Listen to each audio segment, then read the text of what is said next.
വാഗ്വാദങ്ങൾക്ക് ശേഷം താരസംഘടനയായ അമ്മയിൽ തിരഞ്ഞെടുപ്പ് നടത്താൻ തീരുമാനം. അമ്മയുടെ പുതിയ ഭാരവാഹികളെ 3 മാസത്തിനകം തിരഞ്ഞെടുക്കാനാണ് യോഗം തീരുമാനിച്ചിരിക്കുന്നത്. ഇന്നലെ കൊച്ചി ഗോകുലം പാർക്കിൽ ചേർന്ന ജനറൽ ബോഡിയിലാണ് നിർണായക ചർച്ചകൾ നടന്നത്.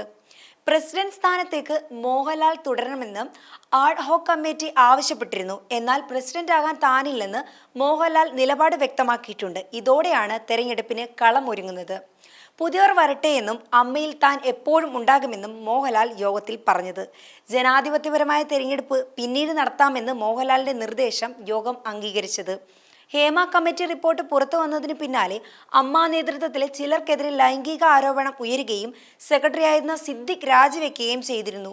പിന്നാലെയാണ് അമ്മ ഭരണസമിതി ഒന്നാകെ രാജിവെച്ചത്. തുടർന്ന് കഴിഞ്ഞ 1 വർഷമായി ആഡ്ഹോക് കമ്മിറ്റിയായിരുന്നു കാര്യങ്ങൾ നിയന്ത്രിച്ചിരുന്നത്.